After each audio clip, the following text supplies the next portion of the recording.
The giant ship named Endeavour moved slowly through space. Its white hull shined under the light of distant stars. Captain Lisa Wright stood on the bridge, her hands clasped behind her back. Her blue uniform was perfectly neat, not a wrinkle in sight. She had waited for this day her whole life. "Approaching the Galactic Confederation station, Captain," said Jack Miller, her first officer. His voice was steady, but Lisa could see the excitement in his eyes. This was humanity's big moment. "On screen," Lisa ordered. The main screen lit, up with an amazing sight. The alien station hung in space like a giant crystal flower. Its clear surfaces caught the light of the nearby sun and broke it into rainbow colors. It was at least 10 times bigger than the largest human space station. "It's beautiful," whispered Nancy Taylor, the communications officer. She pushed a strand of red hair behind her ear and leaned forward at her station. Lisa nodded. "And we're the first humans to see it up close." The Endeavour was carrying Earth's first official diplomatic team to meet the Galactic Confederation. After watching humans from afar for decades, the aliens had finally decided to make contact 6 months ago. Now they were considering Earth for membership in their interstellar community. "Incoming transmission," Nancy announced. "They're sending docking instructions." "Follow them exactly," Lisa said to her pilot Sam Cooper. "Let's make a good first impression." While the ship moved toward its assigned dock, Ambassador Alan Brooks entered the bridge. He was a tall man with gray hair and kind eyes. He had spent 30 years in diplomatic service before being chosen for this mission. "Are we ready to make history, Captain?" he asked with a smile. "As ready as we'll ever be," Lisa replied. "The welcome team is preparing in the shuttle bay." The welcome team consisted of Ambassador Brooks, Lisa, Science Officer Daniel Green, Security Chief Frank Harris, and 2 other diplomats.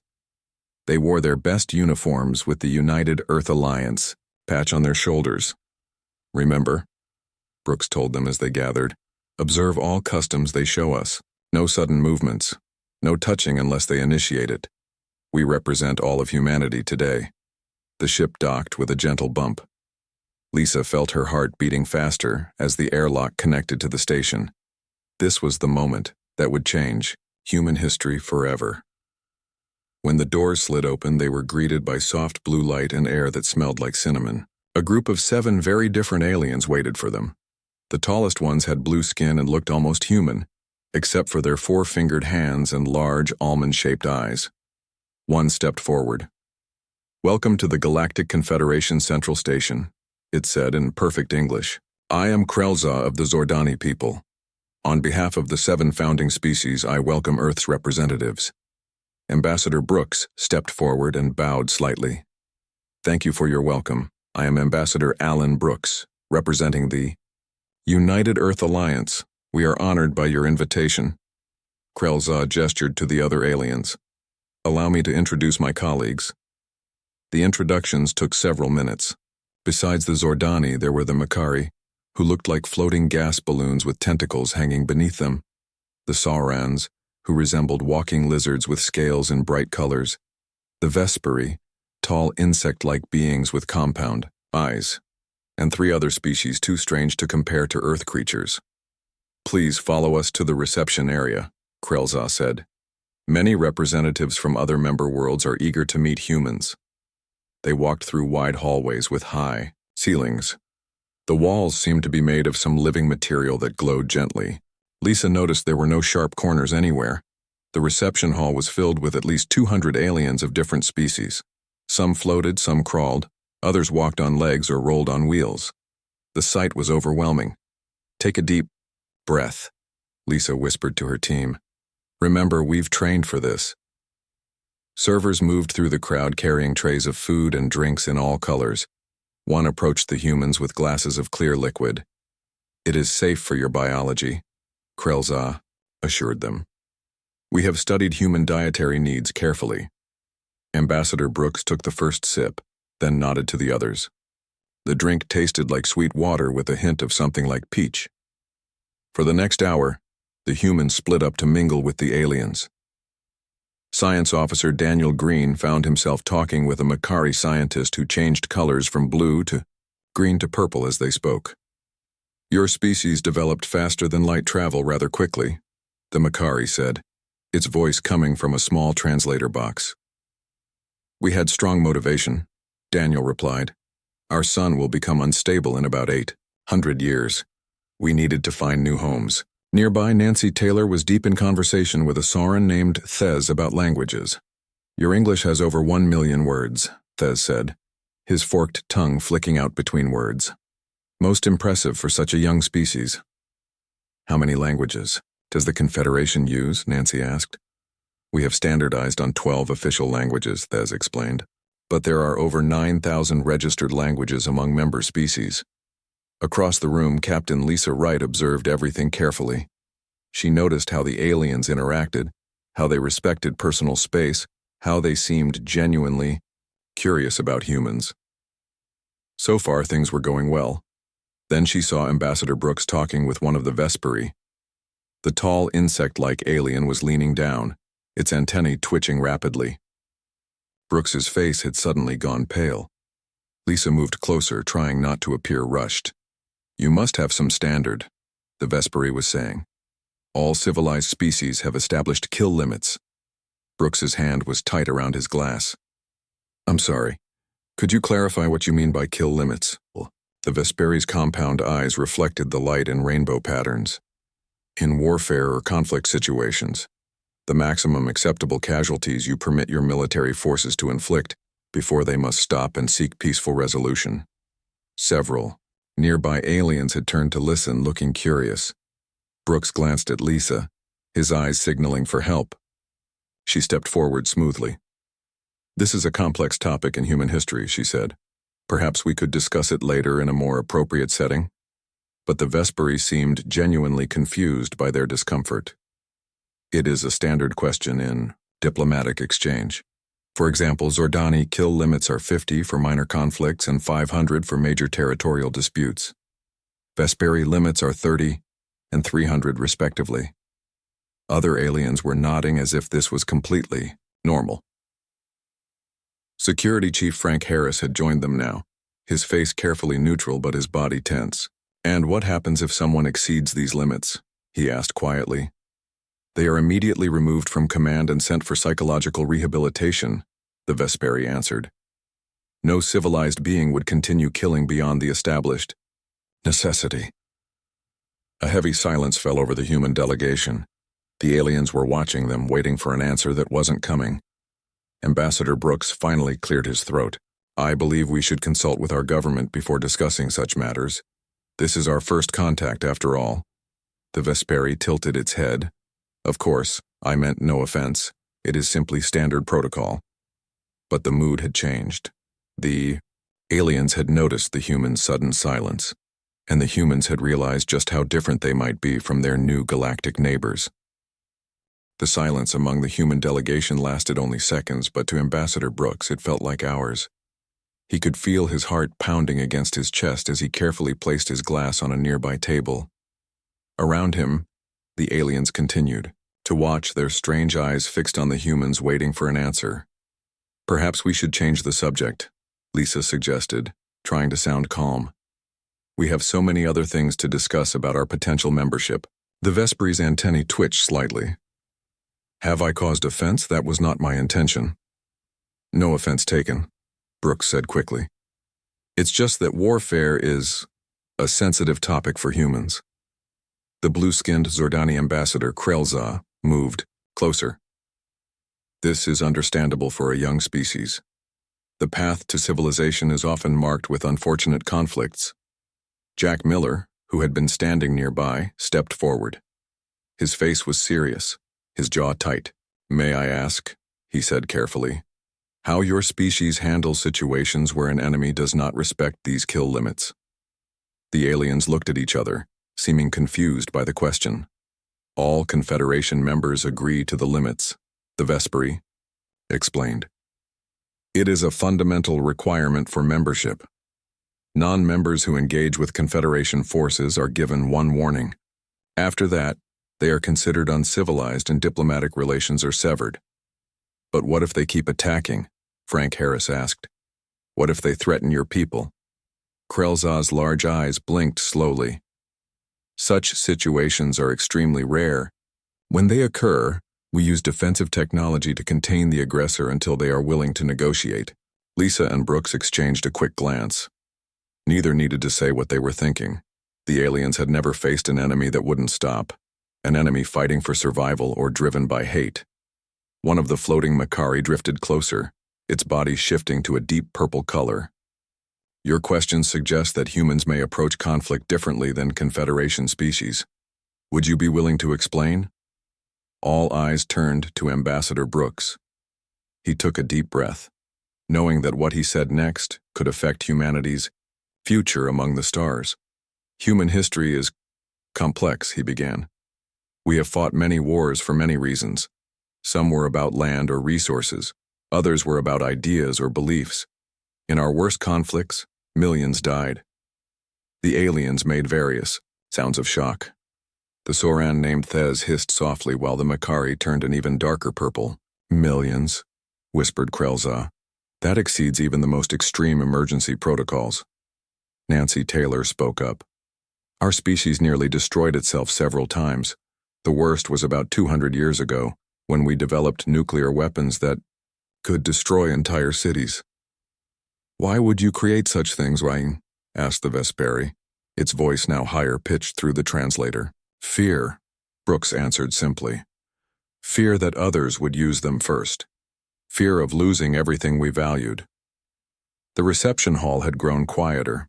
Other aliens had moved closer to listen. Some looked curious, others concerned. After our last global war, Brooks continued, we worked hard to build institutions to prevent future conflicts. We created the United Earth Alliance to help all nations work together. For the past century, we've had relative peace. That is encouraging, said Krelza. It shows you have the capacity to evolve beyond violence. Jack Miller shook his head, slightly. With respect, Ambassador Krelza, I don't think you understand. We haven't changed what we're capable of. We've just gotten better at avoiding situations where we have to show it. A small, silvery alien, with 3 eyes that had been silent until now, floated forward. Are you saying humans have no established limits on acceptable casualties? The human delegation fell silent again. The question hung in the air like an unexploded bomb. Brooks straightened his shoulders. We have rules of engagement. We have war crimes tribunals. We try to minimize civilian casualties. But no specific numbers? Pressed the Vesperi. No, Brooks admitted quietly. When humans fight, we fight to win. The reaction was immediate. Several aliens backed away slightly. Others began whispering to each other in their own languages. The Makari's color shifted rapidly between purple and red. I believe, said Krelza carefully, that we should continue this discussion in a more formal setting. Perhaps tomorrow, after everyone has had time to rest. Brooks nodded gratefully. That would be best. As the aliens began to disperse, Lisa moved closer to Brooks. That could have gone better, she whispered. It could have gone much worse, he replied. At least they're still talking to us. The human delegation was escorted to their quarters by a silent Zordani guide. The rooms were comfortable but clearly designed for non-human bodies.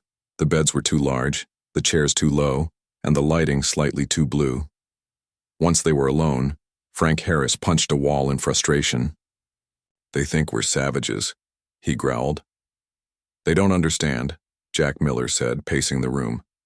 They've never had to fight for their very existence. Lisa sat down in one of the 2 low chairs. We need to be careful here. If they decide we're too dangerous, they might refuse to let us join the Confederation. Would that be so bad? Asked Harris. Do we want to join a group that fights wars with rules and point systems like they're playing a game? Ambassador Brooks raised his hands for silence. What we want is irrelevant right now. What matters is what's best for humanity. The Confederation has technology we need, knowledge about the galaxy that could help us survive. We can't afford to be alone out here. Nancy Taylor, who had been quiet, finally spoke. There's something else to consider. If they think humans have no limits, they might see us as a threat. The room fell silent as everyone considered this. Outside the window, the stars seemed suddenly cold and distant. "We need to explain ourselves better," Brooks said finally. "Help them understand that our history doesn't define our future." "But it does," said Jack Miller quietly. "That's the thing they need to understand. If something threatened Earth, threatened our families, our children, there wouldn't be any limits." Lisa stood up and walked to the window, looking out at the alien station and the stars beyond. "Then we need to make them see that the same thing that makes us dangerous also makes us valuable. Our determination, our will to survive." Brooks nodded slowly. "Tomorrow will be crucial. We need to be honest but careful. The future of humanity might depend on how well we explain our darkest trait." As the humans prepared for sleep in the alien quarters, the 7 members of the Confederation Council gathered in a secure chamber. The recordings of their conversation with the humans played on a large screen. "This is concerning," said the Vesperi representative. "A species with no kill limits could be extremely dangerous, yet they have not destroyed themselves," noted Krelza. "That suggests control." "Or luck," hissed the Soran. "We cannot risk introducing such a volatile element into the Confederation." The Makari changed colors thoughtfully. "Perhaps we need to learn more before we decide. They are clearly not like us, but different is not necessarily bad." "One thing is certain," said Krelza, turning off the recording. "These humans are either the most dangerous species we have ever encountered, or potentially the most valuable allies. We must determine which before we proceed." Morning came slowly on the space station. The lights gradually brightened to simulate dawn, waking the human delegation from an uneasy sleep. Captain Lisa Wright had barely rested, her mind filled with worry about the day ahead. The humans gathered in their common room. Food had been delivered, strange fruits and what looked like bread though it was purple. No one had much appetite. "We need a plan," Ambassador Brooks said, looking around at his team. "The Council has scheduled a formal meeting in 3 hours. We need to decide what to tell them about our history." Jack Miller leaned against the wall, arms crossed. "We should tell them the truth. All of it. Hiding things will only make it worse if they find out later. But the full truth might scare them," Nancy Taylor argued. "They already think we're dangerous." "We are dangerous," Frank Harris said bluntly. "That's the point." Lisa held up her hand. "We need Dr. Olivia Martinez. She's our historian." She pressed a button on her wrist communicator. "Bridge, this is Captain Wright. Please ask Dr. Martinez to join us immediately and prepare the historical archives for transfer to our local system." 20 minutes later, Dr. Martinez arrived. She was a small woman with gray-streaked black hair and intelligent eyes. She had been the lead historical advisor for the mission, though she hadn't been at the reception. "I heard about what happened," she said as she entered. "The kill limits. Question?" Brooks nodded. "We need to explain human warfare to the Council in a way that doesn't make us sound like monsters." Dr. Martinez sighed. "That won't be easy. By their standards, our history makes us look exactly like monsters." She activated a tablet and projected images into the center of the room. Scenes from human history appeared. Soldiers in trenches during World War I, the ruins of cities from World War II, refugee camps from the resource wars of the 2040s. "Human warfare has always been driven by survival," she explained. "Either real survival or perceived survival of our nations, our way of life, our beliefs." The images continued, showing the development of more and more powerful weapons. "Our technology evolved faster than our wisdom," Martinez continued. "By the time we had weapons that could destroy our entire planet, we still thought in terms of us versus them." A map appeared, showing the current United Earth Alliance, all nations, working together under one central government. "It took nearly destroying ourselves to learn better," she said. "But we did learn. That's the key." Lisa studied the images. "This is what we need to show them. Not just our capacity for violence, but our capacity to change." Brooks looked uncertain. "Will they understand?" Their entire civilization seems built on the idea that violence can be controlled by rules and numbers. Then we make them understand, Jack Miller said firmly. We show them why putting a number on acceptable deaths is actually less civilized than our approach. Frank Harris raised an eyebrow. How do you figure that? Because their system accepts that killing is fine as long as you don't kill too many, Miller explained. Our approach says that killing is always the last resort, but when it's necessary, we don't pretend there's some magic number where it suddenly becomes wrong. Dr. Martinez nodded. He's right. In a way, humans have a more honest approach to conflict. We recognize its horror fully, which is why we work so hard to avoid it. They spent the next 2 hours preparing their presentation. Dr. Martinez selected key moments from human history. Nancy Taylor worked on translating difficult concepts into simple language the aliens would understand. Brooks practiced his opening speech. At the appointed time, a Zordani guide arrived to escort them to the council chamber. The full council awaits you, the guide said. They rarely all gather for new species meetings. Your situation is unique. The council chamber was a large, circular room. 7 tall chairs formed a half circle at one end. Each chair held a representative of one of the founding species. Smaller seats for other officials lined the walls. The human delegation stood in the center of the room. All eyes were on them. Krelza spoke first. Ambassador Brooks, we have invited you here to discuss your species' approach to warfare. After yesterday's revelation, many council members have expressed concern about human inclusion in the Confederation. Brooks stepped forward. Thank you for this opportunity. With your permission, we would like to present a brief history of human conflict to help you understand us better. The council members glanced at each other, then Krelza nodded. Proceed. Brooks gestured to Dr. Martinez, who activated her tablet. The room darkened, and images appeared in the air above them. Human. History spans thousands of years, Brooks began. For most of that time, we were divided into separate nations, each with their own goals and fears. The images showed ancient battles, then modern wars. The aliens watched in silence. Our worst conflict began about 500 years ago. Brooks continued as images of World War I appeared. It was called the First World War, though at the time we didn't know there would be a second. The images showed trenches filled with soldiers, poison gas clouds, the dead and wounded. 9 million people died, Brooks said quietly. The council chamber was completely silent. The floating Makari had turned almost black. 20 years later, we fought again, Brooks continued as new images appeared. The Second World War. Over 70 million people died. Several aliens made sounds of shock or distress. How could you allow such things? Asked the Vesperi representative, its voice trembling. We didn't know how to stop, Brooks answered honestly. Each side believed they were fighting for survival. Each side believed that losing would mean something worse than death. Dr. Martinez stepped forward. Then we created the most terrible weapon of all. The image of a mushroom cloud appeared, rising over a destroyed city. The atomic bomb, Martinez explained. A single weapon that could destroy an entire city. We used 2 of them to end our Second World War. You use such weapons on your own planet? Asked Krelza, clearly horrified. Yes, Brooks said simply. And then we made thousands more, all pointed at each other. For 50 years, we lived knowing that at any moment we might destroy our entire civilization. This is madness, said the Soren representative. How did you survive? Fear, Lisa answered.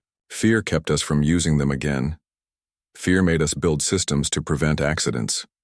Fear pushed us to find better ways to resolve conflicts.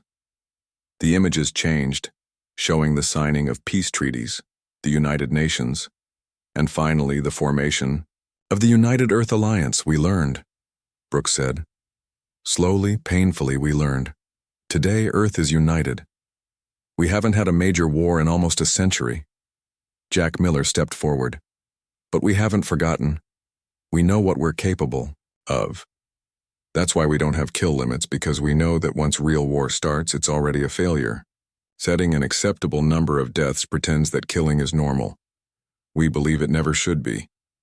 The council members were silent, processing what they had heard. Finally, Krelza spoke. "You have given us much to consider, Ambassador Brooks. Your species has walked a different path than any in the Confederation.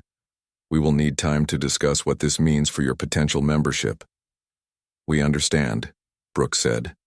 "Thank you for listening." As the human delegation left the chamber, they could hear the council already beginning an intense discussion behind them. "Do you think we convinced them?" Nancy asked quietly. Brooks shook his head. "I don't know. But at least they heard the truth. What happens next is up to them." Back in their quarters, Lisa stared out at the stars again. "Whatever they decide," she said softly, "they know who we are now. For better or worse, they know." The human delegation waited 3 days for the council's response. 3 long days of staying in their quarters, watching alien news broadcasts they barely understood, and wondering if they had ruined humanity's chance at joining the galactic community. On the morning of the 4th day, a Zordani messenger arrived.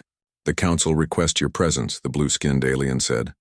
"Not all of you, only Ambassador Brooks, Captain Wright, and Dr. Martinez." Brooks and Lisa exchanged concerned glances. "What about the rest of our team?" Brooks asked. "They are to remain here," the messenger replied. "The council wishes for a more private conversation." After the messenger left, Jack Miller frowned. "I don't like this. Why only 3 of you?" "They're being cautious," Lisa said. "They probably want to ask more detailed questions about our history. Or they've already decided against us and want to deliver the bad news to a smaller group," Frank Harris suggested. Brooks straightened his uniform. "Whatever they've decided, we'll face it with dignity. Lisa, Olivia, are you ready?" Both women nodded, and the 3 of them followed a new guide through the station's crystal corridors. Instead of returning to the large council chamber, they were led to a small plain room with a round table. The 7 council members were already seated there. "Please, join us," Krelza said, gesturing to 3 empty chairs. Once they were seated, Brooks noticed that all recording devices had been removed from the room. This conversation would not be on any official record. "Ambassador Brooks," began Krelza, "your presentation was disturbing to many of us. Some council members believe humans are too dangerous to join the Confederation." Brooks nodded, having expected this. "I understand your concerns. However," Krelza continued, "others believe that your honesty shows a level of self-awareness that suggests maturity. We have more questions before making our final decision." "We're happy to answer anything," Brooks said. The Vesperi representative leaned forward, compound eyes reflecting the light. "Your wars killed millions, yet you sit here peacefully. How can a species capable of such violence control itself?" Dr. Martinez spoke up. "Because we've seen the alternative. We've stood at the edge of extinction by our own hands. That changes a species." "You mentioned these atomic weapons," said the Makari, its body a swirl of dark colors. "Do you still have them?" Lisa answered this time. "No, we destroyed the last ones 50 years ago, but we still have the knowledge to build them. We can't unlearn what we know." "That is our concern," said the Sauron, its scaled tail twitching. "Knowledge without limits is dangerous." "With respect," Brooks said carefully, "we believe the opposite is true. It's pretending there are simple limits to conflict that's dangerous. Real wisdom comes from facing the full horror of violence and choosing peace anyway." The silver, 3-eyed alien who had spoken briefly at the reception tilted its head. "You say humans have not had a major war in a century. What changed?" Dr. Martinez brought up new images on her tablet. "Several things. First, we faced common threats: climate change, asteroid impacts, and resource shortages. Fighting each other made less sense when we had bigger problems. The images showed massive floods, burning forests, and then the building of massive space shields to protect Earth from asteroids. Second, we developed a true global culture. With instant communication and easy travel, people from different nations became friends, married, had children. It's harder to see others as enemies when they're part of your family." The council members watched and listened with intense focus. "And finally," Martinez continued, "we remembered. Every child on Earth learns about our wars, visits memorials, hears the stories. We don't hide our past. We use it as a warning. Yet you explore space with military ships, noted Krelza, gesturing toward the Endeavor. We call them military ships because they're built tough and can defend themselves, Lisa explained. But their main purpose is exploration and diplomacy. We don't have a war fleet. Would you build one if threatened? Asked the Vesperi. The humans were silent for a moment. Then Brooks answered truthfully. Yes. If Earth was threatened, we would defend ourselves with everything we have. But we would not strike first. We've learned that lesson. The council members looked at each other, communicating silently. We have one more question, said Krelza finally. If you joined the Confederation, would you abide by our protocols? Would you accept our kill limits in conflicts? Brooks looked at Lisa and Martinez, then back at the council. We would try, he said slowly. We understand the value of your system in preventing escalation, but I must be honest. If faced with an existential threat, a threat to our survival as a species, I cannot promise that humans would stop at any preset number. The council chamber fell silent. The aliens seemed to be considering his words carefully. Thank you for your honesty, Krelza said finally. Please return to your quarters. We will deliberate further. Back in their rooms, Brooks, Lisa, and Martinez shared what happened with the rest of the team. So that's it? Jack Miller asked.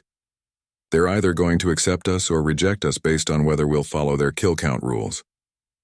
I don't think it's that simple, Dr. Martinez said, shaking her head.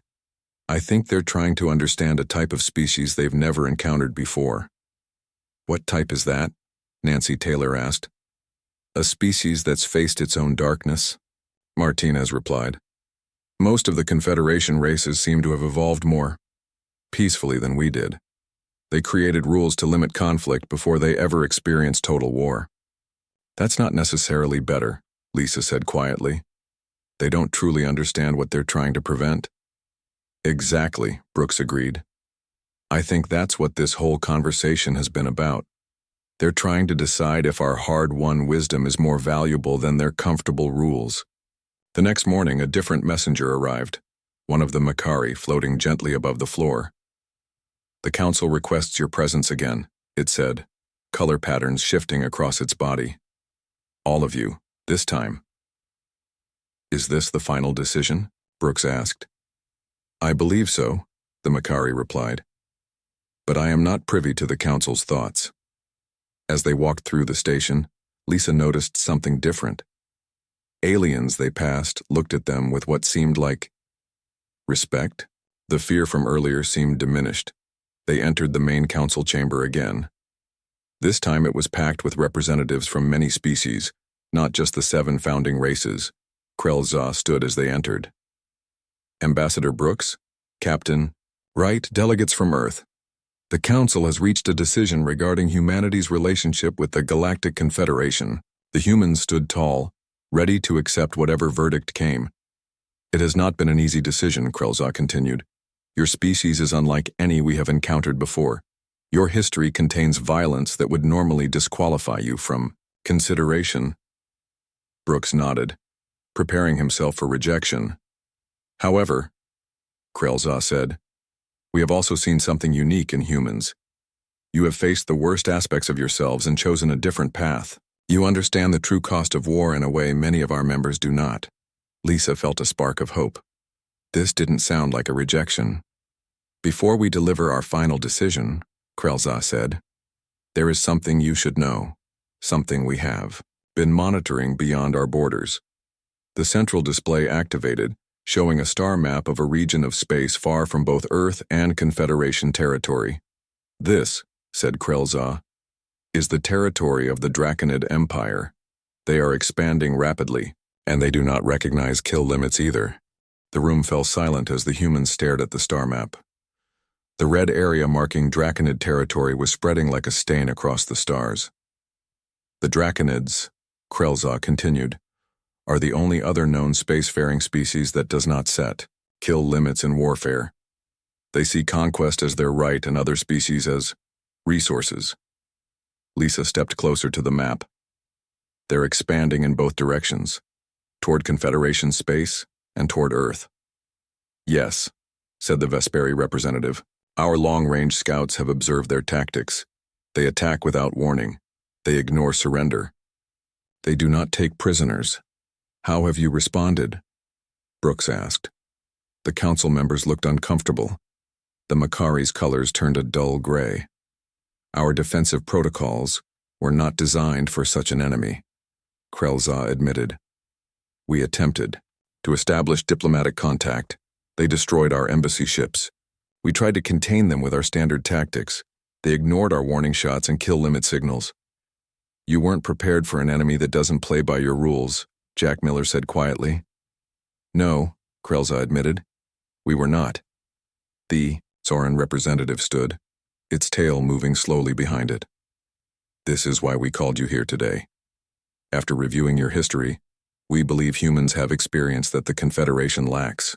Experience with total war, Brooks said, understanding dawning. With enemies that don't stop until they're defeated. Precisely, said Krelza. The Confederation has maintained peace for so long that we have forgotten how to face those who want only conquest. The silver alien with 3 eyes moved forward. We have a proposal for humanity, not standard membership in the Confederation, not yet. Instead, a special alliance status. What would that mean? Lisa asked. You would not be subject to our kill limit protocols, Krelza explained. In return, you would help us understand how to defend against the Draconids. You would train our forces in tactics we have long forgotten, or never knew. Brooks looked at his team, then back at the council. You want us to teach you how to fight a real war. We want you to teach us how to prevent one, corrected Krelza. But yes, if prevention fails, we need to know how to defend ourselves against an enemy with no limits. Frank Harris laughed softly. Yesterday you thought we were too dangerous to join your club. Today you want us to be your shield. Not our shield, said the Makari, its colors shifting to a deep blue. Our teachers. There is a difference.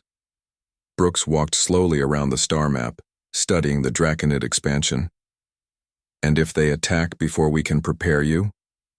What then? The council members exchanged glances. Then we would need more than teachers, Krelza said quietly. Lisa understood immediately. You'd need allies who already know how to fight without limits. Yes, admitted Krelza, though we hope it will not come to that. Brooks looked at his team. Each nodded slowly, understanding what was being offered and what was being asked. We need to discuss this with our government, Brooks said. But, speaking personally, I believe Earth would accept this arrangement. We don't want war any more than you do, but we know how to fight one if necessary. Krelza extended a 4-fingered hand. Then let us hope we can learn from your history rather than repeat it. Brooks shook the alien's hand, sealing the beginning of a new relationship between humanity and the Confederation. 3 days later, the Endeavor prepared to depart for Earth. They would return with trainers, advisors, and diplomats to begin the Yao new alliance. On the observation deck, Lisa stood with Brooks watching the stars. Do you think they understand what they're asking? She said. If the Draconids attack in force, they're asking us to do exactly what they were afraid we might do. Brooks nodded. The difference is, now they're afraid of something worse than us. It's ironic, Lisa said.